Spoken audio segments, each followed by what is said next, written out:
Buenas, ¿cómo les va? ¿Cómo andan? Espero que muy bien. A resguardo, cuidados, aunque con las pequeñas libertades que ahora parece que tenemos. Vamos a dar inicio a este tercer teórico, donde vamos a abordar el tercer espacio, ¿sí? De existencia, digamos, dentro de la etapa, la era medieval.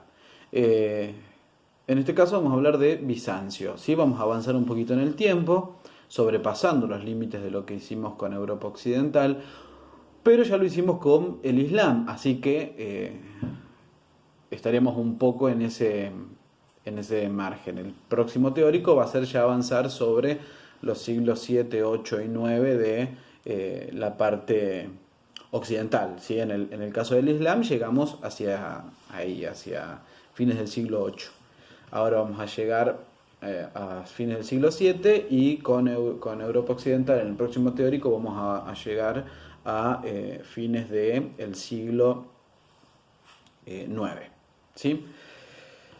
Vamos a la parte bizantina. ¿Sí? Como habíamos dicho al principio, sí, y esto también es parte de algo un poco más general, en el 476 queda extinto el antiguo imperio romano de Occidente, mientras que en Oriente sobrevive y ya se manifiesta las bases de un imperio que va a sobrevivirle 1000 años, ¿sí? Un imperio que busca digamos, la integración entre la herencia griega y la romana, aunque haciendo prevalecer más la primera, un imperio político, urbano, mercantil y fundamentalmente cristiano. Desde el año 395, cuando se realiza la partición del imperio en dos, ya ocupaba una superficie extremadamente extensa. Llegaba desde la costa oriental del Adriático hasta la frontera con Persia y desde el Danubio hasta el desierto africano, ¿sí? La base de política del imperio se basentaba en la solidez de las instituciones y la fortaleza del ámbito público, comenzando por el emperador y continuando con el derecho, ¿sí? Algo que en Occidente se había perdido a partir de 476 y que en el caso del tercer protagonista, el Islam, se iría construyendo con el tiempo. Es importante esto.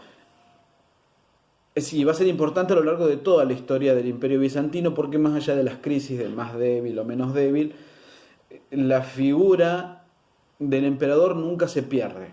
¿Sí? Pueden cuestionarse algunas personalidades, ¿sí? Algunos individuos que ocuparon el cargo, pero no así la institución, digamos, del emperador.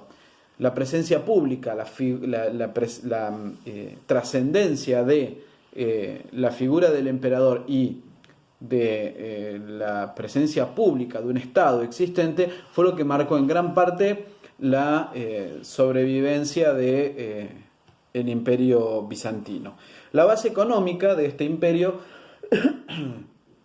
estaba en dos ejes. Por un lado, una amplia capa de grandes propietarios, eh, de pequeños propietarios campesinos que en aldeas aprovisionaban los mercados de las grandes ciudades y que, bueno, estas ciudades a su vez se convirtieron en los centros del comercio, del intercambio, de la administración y de la enseñanza, sobre lo que está sentado el segundo eje, ¿sí? El comercio. Era un imperio fundamentalmente comercial. También este aprovisionamiento de las ciudades fue constituyéndose cada vez más en una obligación del Estado, lo que implicaba un cierto dirigismo económico en la política económica del imperio. Era un imperio, como dijimos, cristiano, no católico, cristiano, ¿sí? Que va a ir desarrollando a lo largo de estos siglos lo que se conoció y que se conoce todavía como la ortodoxia cristiana, con el patriarca de Constantinopla a la cabeza, que se comportaba como una especie de papa de la parte oriental, pero a diferencia del papa occidental, el patriarca oriental se encontraba bajo la autoridad del emperador. En el año 518, a través de un golpe de estado, llegó al trono el jefe de la guardia de palacio, que era Justino I, que asoció al trono a su hijo, que en el año 527 se convirtió en el emperador Justiniano. ¿Por qué es importante? Justiniano inicia una serie de reformas que le van a dar un nuevo impulso al imperio bizantino, detenido luego de la partición, luego de la caída de su gemelo occidental. Y bueno, van a iniciar una serie de reformas que a veces van a estar vinculadas entre sí y a veces no. Uno de sus primeras reformas fue lo que se llama, es un nombre largo, pero implica bastantes cosas, lo que es el programa de unidad, romanidad e inmovilidad del imperio. Esta primera reforma, este programa tenía como base la figura de un emperador autócrata de derecho divino, su poder viene de la autoridad divina, y con autoridad para intervenir en todos los aspectos de la vida de los súbditos. Para,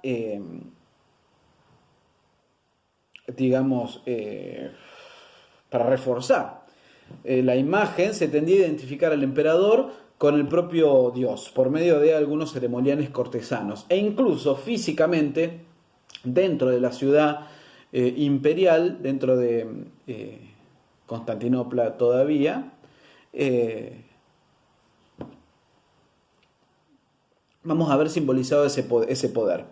Ese poder se asentaba en la basílica que formaba junto al Palacio Imperial un núcleo simbólico que estaba rodeada por una muralla de difícil penetración y que representaba una especie de microcosmos del imperio, y la supervivencia de ese espacio tan reforzado garantizaba, al menos simbólicamente, la supervivencia del imperio todo. Este programa va a tener otro desarrollo que va a ser el territorial, que lo vamos a abordar después. El segundo eje de reformas de Constantino fue lo que se llamó en términos generales la compilación legislativa. Esta compilación pretendió ser en el campo del derecho un instrumento para el desarrollo de la capacidad absoluta del poder del emperador. Su objetivo era recoger la tradición de derecho romano y compatibilizarla con el derecho cristiano que comenzaba a desarrollarse. Y se da, digamos, en dos textos diferentes. El primero de ellos es el Corpus Iuris Civilis. El Corpus Iuris Civilis, a su vez, está dividido en 4 partes y es una enorme compilación de distintos aspectos jurídicos. Una de esas 4 partes en las que está dividido el Corpus Iuris Civilis es, por un lado, el Código de Justiniano. El Código Justiniano, que recogió todos los edictos imperiales y todo aquello emanado por la autoridad imperial desde el siglo II hasta el año 533. En segundo lugar, las novellas, con 2L, novellas y B corta, que era una serie de nuevas disposiciones dictadas por Justino, su padre, y por él mismo, por Justiniano. El Digesto, ¿sí?, en tercer lugar, que era una colección de textos de jurisconsultos de la Roma más clásica. Y por último, la Instituta, que era una especie de manual para todos aquellos que se dedicaran al ámbito de el derecho, ¿sí? Otra de las segundas obras importantes es la compilación jurídica, que recogió la herencia del Bajo Imperio tendiendo a la centralización, a reforzar más bien el sentido de descentralización la separación de los poderes civiles y militares, la profesionalización de los funcionarios y el control general de las actividades de gobierno. Junto a ello, ¿sí? Junto a eso, que era parte de la herencia positiva del imperio, heredó sus debilidades, y especialmente dos. El gigantismo administrativo, ¿sí? Lo que hacía a un aparato burocrático extremadamente desarrollado, y la obsesión por la recaudación de impuestos para sostener el desarrollo del imperio. Un tercer campo de reformas fue, luego del concilio de Calcedonia, Calcedonia, en la unidad intelectual de base cristiana. Con base ideológica, el emperador actuó en dos direcciones. En el 529 cerró la Academia de Atenas, que era el último centro de la cultura clásica pagana, y en un segundo plano la persecución y el control a monofistas, judíos y maniqueos, que eran tres minorías religiosas, ¿sí? En su objetivo de fortalecer la religión cristiana ortodoxa. Volvamos entonces a una de las áreas del primer programa, que es el programa de unidad, romanidad e inmovilidad. En términos territoriales, tenía un objetivo muy preciso, que era la reconstrucción física de la antigua unidad imperial. ¿Qué quería Justiniano? Reconstruir el antiguo imperio romano, ¿sí? Incluso recuperando la parte que se había dividido y que, bueno, había caído en el 476. Justiniano quería aprovechar lo que a su juicio eran frágiles construcciones políticas, que eran los reinos germánicos en territorio occidental, y además suponía que la población romana que todavía sobrevivía recibiría con júbilo, con alegría a este imperio que era la herencia de aquella cultura romana antigua. Para lograrlo, en el año 532 firmó la paz eterna, póngalo entre comillas, no solo porque es un nombre, sino porque va entrecomillado, con el imperio persa, ¿sí? Que era su eterno rival. Digo que lo pongan entre comillas porque la paz eterna duró unos 60, 70 años. Y al año siguiente se lanza sobre el pueblo vándalo al norte de África, luego avanza sobre Italia, ¿sí? Donde encuentra fuerte resistencia de los ostrogodos, a los vándalos los derrota, a los ostrogodos también, pero luego de un conflicto bélico larguísimo de 30 años que se conocieron como las guerras góticas. Y en el año 554 invaden Hispania, ¿sí? La actual península ibérica, y derrotando a los godos ocupan esa región, una parte de esa región, a lo largo de 70 años.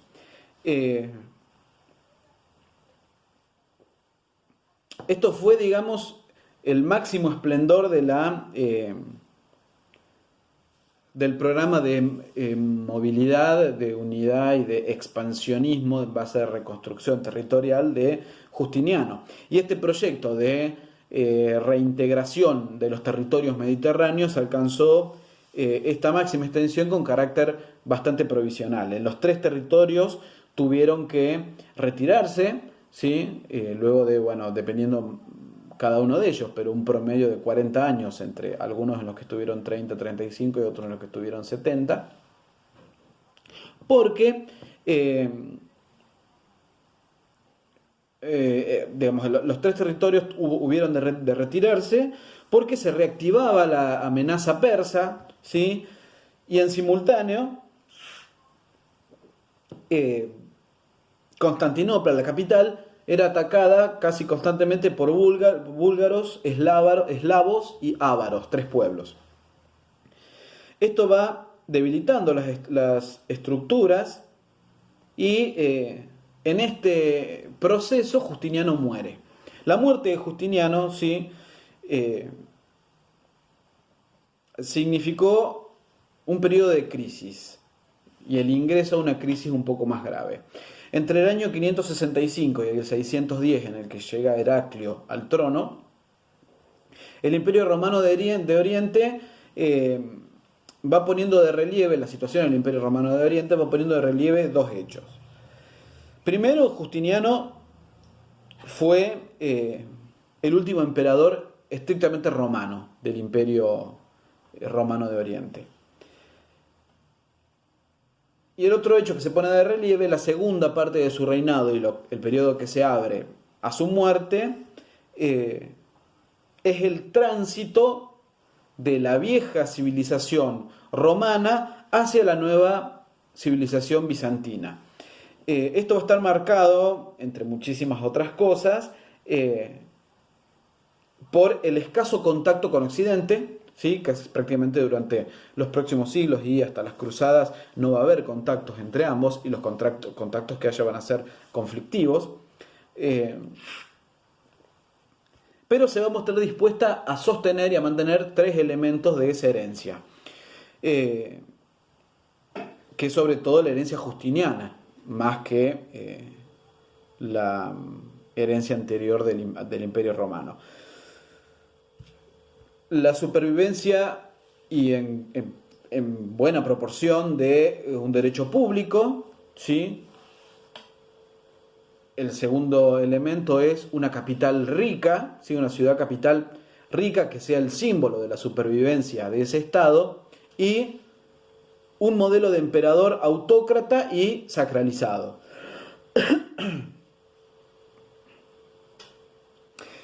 La muerte de Justiniano pareció favorecer dos procesos que se dieron en paralelo. Como dijimos ya, la amenaza de enemigos exteriores, los búlgaros, los ávaros, los vándalos, y la reactivación de los persas.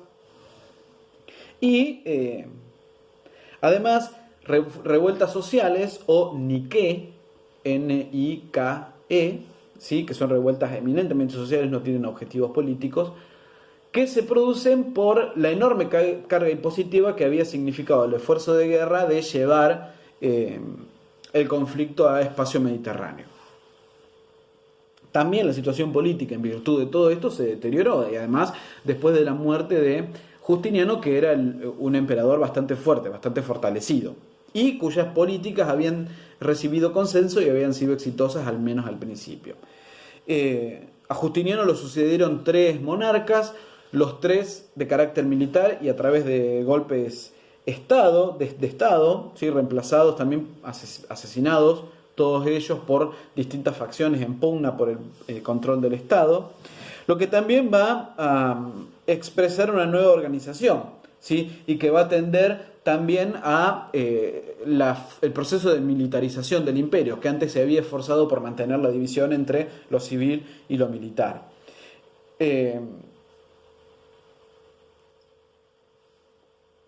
Esto también impulsó a parte de la población desconfiada de la capacidad del Estado de defenderla, ¿sí? Un Estado que había entrado en crisis, la búsqueda de garantías reales para soportar este nuevo proceso. Y se dio por dos mecanismos. Por un lado, el reforzamiento de vínculos personales con los terratenientes más ricos, y por otro lado, la búsqueda o la encomendación casi histérica a símbolos religiosos, lo que se dio después en el conflicto entre los adoradores de imágenes y los iconoclastas. Eso lo vamos a desarrollar más adelante, pero es cómo nace este proceso, ¿sí? Es importante porque esta histeria colectiva que se dio tendió a la multiplicación de imágenes de patrones celestiales, de Cristos, de la Virgen, de santos que se multiplicaron a lo largo de todo el imperio, ¿sí? Y se produjo una veneración fuerte a los íconos de estas figuras, que por ahí tendieron a la a darle más centralidad a eso que al culto en su parte más teológica, ¿sí? El ingreso a este siglo, al siglo VII, fue de esta manera así tumultuosa, por lo que, y además que se extiende y se profundiza a lo largo de los años, por lo que conocemos como, en este momento como la crisis del siglo VII. ¿Sí? El siglo VII es conocido por eso, por ser un siglo de crisis. Que podríamos marcar entre aproximadamente el 610 y el 717. Marcamos este año, el 717, no porque de golpe y porrazo haya terminado la crisis, sino porque logra instaurarse una nueva dinastía que perdura en el tiempo y que medianamente de a poco comienza a reordenar este complejo proceso de crisis. Sin embargo, iniciado en el 610, allá antes, no es que tampoco el 610 de golpe, pum, la crisis, digamos, para ubicarlo medianamente temporalmente, entre el 610 y el 717. Esta crisis estuvo marcada principalmente por el debilitamiento de las estructuras imperiales, ¿sí? Un imperio, una unidad estatal que había estado concentrada siempre en la centralidad de la figura pública, en este caso veía debilitadas esas estructuras. Esto se agrava sobre todo, más aún, en el año 630, cuando la amenaza persa es reemplazada por un enemigo con mayor vitalidad, nuevo, ¿sí? El Islam, que fue lo que vimos en el último teórico. Esto exigió además un nuevo esfuerzo de guerra, que no estaba considerado porque el enfrentamiento con el imperio persa era casi un clásico entre ambos, ¿sí? Entonces, los rasgos que habían caracterizado siempre al imperio y que Justiniano se había encargado de fortalecer, que era la autoridad del Estado, el derecho público, las ciudades, que esto es clave también para entender el imperio bizantino, a diferencia de Occidente, la ciudad como ordenadora del entorno rural, ¿sí? Vamos a ver también cómo Europa va a tender a la ruralización de la vida. Acá en Bizancio, Europa ya estaba atendiendo eso, la parte occidental, ¿sí? Los reinos bárbaros, la instalación de los reinos bárbaros implicaron en gran medida la desestructuración de las ciudades o del marco que había dominado a la antigüedad clásica y el paso a la ruralidad. En Oriente eso no, ¿sí? La ciudad como eje seguía siendo la ordenadora del entorno rural, eso que dijimos antes, ¿sí? Como el Estado debía encargarse de asegurar la provisión de los campos a las ciudades, hacía que la ciudad fuera la que organizara en términos de demanda y en términos de organización social al campo. Todos estos rasgos que habían caracterizado comienzan un proceso de debilitamiento a raíz de los conflictos militares. Y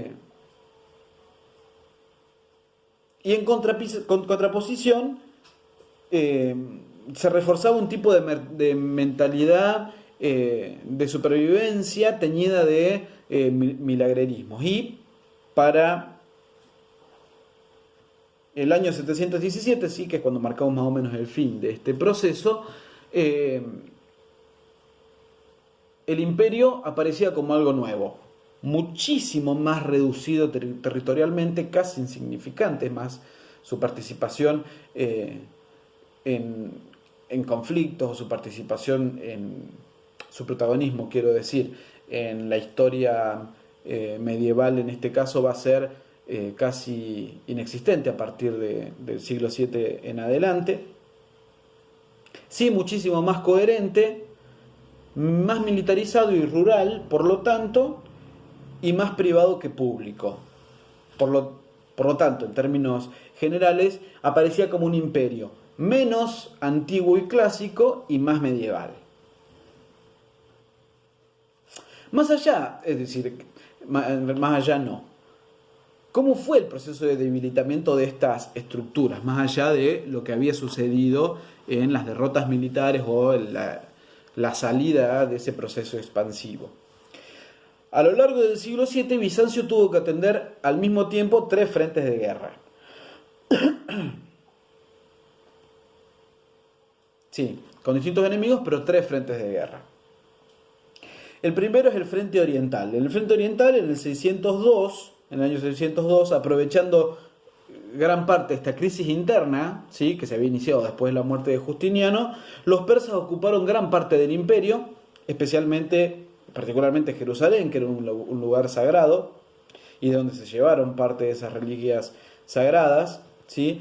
En el 622, Heraclio inició la contraofensiva atacando la capital del imperio persa, recuperando parte del territorio y sobre todo las reliquias. En el 630, Heraclio asume el título de Basileus, ¿sí?, que era al del monarca persa, el equivalente, el que correspondía al del monarca persa, y con esto va a perder los títulos latinos, ¿sí? Es decir, van a dejar de ser reconocidos los emperadores del imperio bizantino como imperator o César o Augusto, que eran los títulos imperiales de la romanidad clásica, y a partir de entonces van a ser considerados como Basileus. El Basileus va a ser el título imperial del nuevo imperio bizantino. Sumado a todo esto, 2 años después de esta pequeña recuperación de algunos territorios a manos del imperio persa, como vimos en el teórico anterior, en el 632 se inicia la expansión de los califatos ortodoxos, y para el 638 el imperio bizantino ya había perdido Siria, Palestina, Egipto.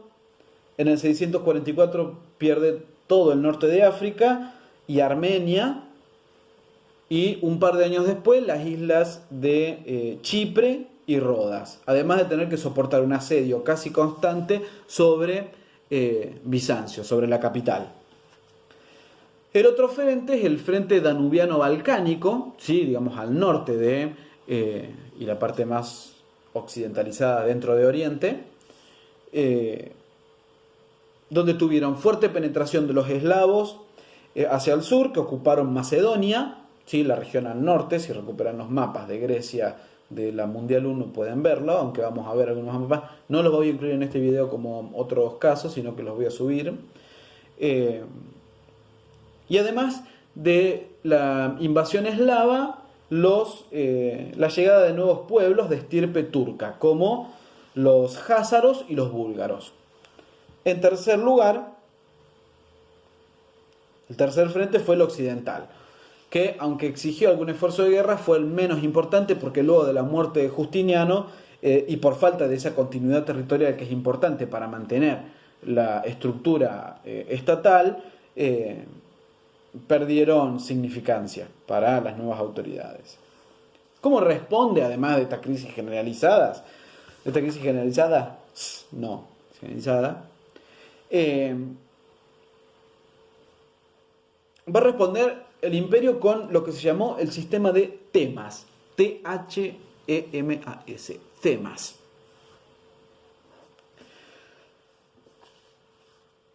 Las temas fueron un sistema de militarización del poder, y fue una forma de respuesta tanto a la agresión militar como a la desestructuración económica que había sufrido el imperio en virtud de esa agresión militar. Sí, fue una forma de también volver a organizar el esquema económico de el imperio. ¿Qué son las temas? Cada región del imperio, ¿sí?, lo que nosotros conoceríamos, supongamos, por provincias, van a ser subdivididas, ¿sí? Estas regiones dentro del imperio van a ser subdivididas en pequeñas circunscripciones territoriales, ¿sí? y acá viene mi parte artística que destaca. Esperen que busque una hoja en blanco, ¿sí? Vamos a suponer con mucha bondad, ¿sí? Vamos a suponer que esto que ustedes ven aquí es el Imperio Bizantino, ¿sí? Que se dividía fundamentalmente en 4 grandes regiones que, bueno, no viene al caso, ¿sí? ¿Qué son las temas? Las temas es a cada una de estas subdivisiones territoriales se las subdivide aún más en circunscripciones, ¿sí? De este modo. Cada región del imperio es dividida en pequeñas circunscripciones territoriales. Estas circunscripciones, estas temas, van a ser unidades del ejército acuarteladas que tienen por objetivo defender esos pequeños territorios, ¿sí? Ante la imposibilidad de sostener un ejército que haga frente, como antaño, a una guerra abierta por la disparidad de fuerzas, lo que hacen es dividir el territorio, dividir el ejército y no presentarse más a la ofensiva sino a la defensiva de esos territorios, ¿sí? ¿Se entiende? Espero que sí. Esas unidades del ejército estaban destinadas a defender cada tema y a su cargo estaba un estratega. Este estratega tenía competencias tanto civiles como militares y si bien todos respondían a él, dentro de cada circunscripción, los que le debían principal atención eran los que se llaman stratiotiai, ¿sí? Stratiotiai. Los stratiotiai son campesinos en armas, sí, que eran los que juntos con las fuerzas regulares, que eran pocas, se encargaban de defender estos territorios y a su vez de trabajar las tierras.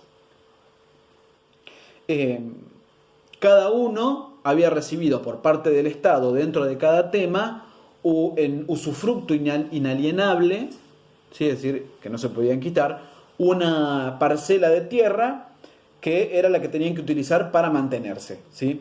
Ya no para contribuir al Estado, sino para sostenerse económicamente. Con el paso del tiempo y el fortalecimiento de este esquema, el vínculo entre los estrategas y los stratotiai tendió a convertirse en una vinculación más personal que pública, ¿sí? Es decir, se tendió a una privatización, ¿sí? A una vuelta más a lo privado de las relaciones interpersonales, que antes estaban mediadas siempre por la autoridad pública.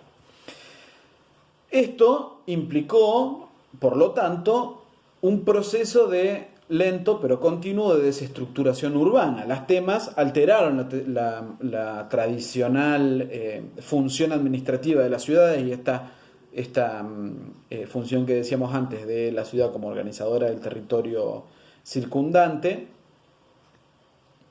Y además porque la guerra y la pérdida de importancia del comercio también tendió a generar un proceso migratorio de la ciudad hacia el campo, lo que hizo que las ciudades perdieran peso demográfico, peso económico, pero sobre todo peso social y político, ¿sí? Aunque la figura del emperador, y eso ténganlo siempre en cuenta, nunca desaparece. Esto también fortaleció el ámbito rural, ¿sí? Por contraposición, y se da un auge de la pequeña y mediana propiedad que fortalece el sistema de aldeas más parecidas al occidente medieval que al clásico esquema románico, y paralelamente la creación de monasterios que administraban de mejor manera que las iglesias rurales este ámbito rural. A comienzos del siglo VII se dicta el Nomos Georgicus, con K. ¿Sí? Nomos Georgicus, con G las dos veces y K, que es el Código Rural. Este Código Rural se encargó de regular las responsabilidades fiscales de todos los campesinos, principalmente las tierras que habían sido abandonadas y que se repartían entre los propietarios de cada aldea, ¿sí? Aquellos que ya habían sido beneficiados por el reparto original dentro de las temas. Ahora, estos territorios que habían sido abandonados se repartían entre los propietarios de cada aldea en proporción a las fortunas de los vecinos, que favorecía a los más poderosos. Este proceso tendió a constituir una fuerte oligarquía aldeana vinculada a la tierra más que al comercio, que se convirtió, digamos, en la base de sustentación económica y política del imperio de aquí en más. Como decíamos, este proceso de crisis empieza a verse solucionado en el año 717, ¿sí? Con el establecimiento de una nueva dinastía que logra cierta continuidad en el tiempo y que además va a implicar, por una parte, la reorganización de la reorganización política, social y económica del imperio, pero también la pérdida de capacidad de intervención, de intervención digo en procesos más generales, ¿sí? El imperio a partir de ahora se va a dedicar simplemente a sobrevivir dentro del contexto de las otras unidades territoriales que son más bien expansivas, y va a perder ya definitivamente sus intenciones de reconstituirse como un imperio romano antiguo, ¿sí? Esto también es una de las consecuencias del proceso de bizantinización. La constitución de un imperio nuevo, el imperio bizantino, con rasgos totalmente diferenciados y sin mucha injerencia en el ámbito internacional.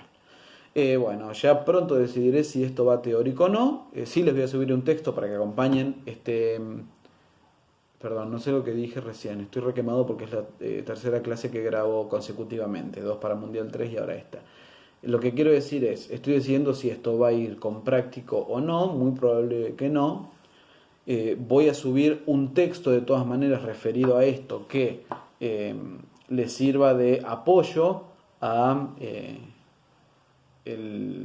este teórico, y probablemente va a estar incluido en lo que va a ser, entre muchas comillas, el formato evaluativo, ¿sí? Saben que en este contexto no vamos a evaluar como clásicamente lo hacemos en tanto asimilación de contenido, sino más bien en términos de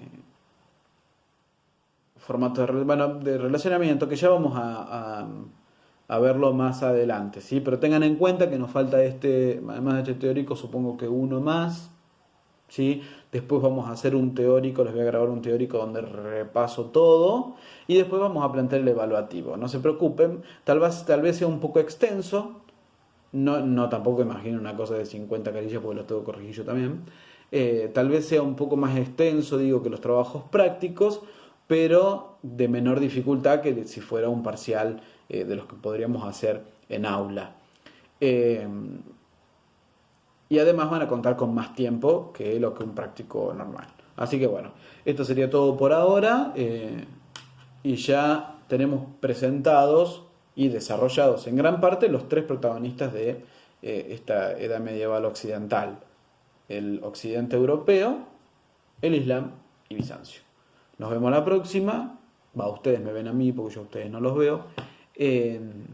Y bueno, cuídense mucho.